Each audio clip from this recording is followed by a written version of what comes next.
Hi hello வணக்கம், this is Pravi. நாசாவோட Hubble space telescope ஒரு கேலக்ஸியை கண்டுபிடிச்சிருக்கு. அந்த கேலக்ஸி பேர் என்னன்னா கார்காந்துவான் கேலக்ஸி LEDA 1313424. இதோட நிக்நேமா இதுக்கு வந்து புல்சை அப்படின்னு சொல்றாங்க. இந்த கேலக்ஸியை இனிஷியலாவே இவங்க அப்சர்வ் பண்ணிட்டே இருந்திருக்காங்க. அதுல ஒரு ரிங் சிஸ்டம் மாதிரியும் இருந்திருக்கு. பட் அதுக்கு எப்படி ரிங் சிஸ்டம் வந்திருக்கு அப்படின்றது வந்து இவங்களுக்கு ஒரு டவுட்டாவே இருந்திருக்கு. இந்த புல்லை கேலக்ஸியை நேற்று NASA Hubble space telescope observe பண்ணும்போது தான் கண்டுபிடிச்சிருக்காங்க. இந்த புல்லை கேலக்ஸிக்கு சென்டர்ல ஒரு சின்னதா ப்ளூ டார்க் கேலக்ஸி போயிருக்கு.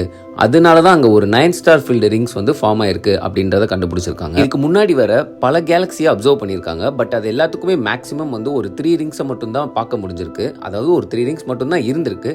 பட் இந்த புல்சைக்கு மட்டும் தான் 8 ரிங்ஸ் வந்து இருக்கு அப்படின்றத கண்டுபிடிச்சிருக்காங்க. நாசா என்ன சொல்றாங்கன்னா, ஒரு 50 மில்லியன் ஆண்டுக்கு முன்னாடி அந்த ப்ளூ ஐயோட கோர், அதாவது அந்த சென்டருக்கு வந்து ஒரு சின்னதா டைனி இன்டர்லோப் வந்து போயிருக்கு.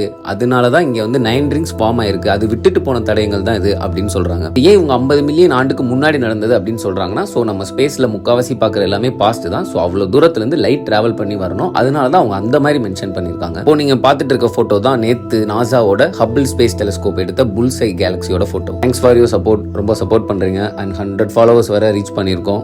And still thank you. Stay with me.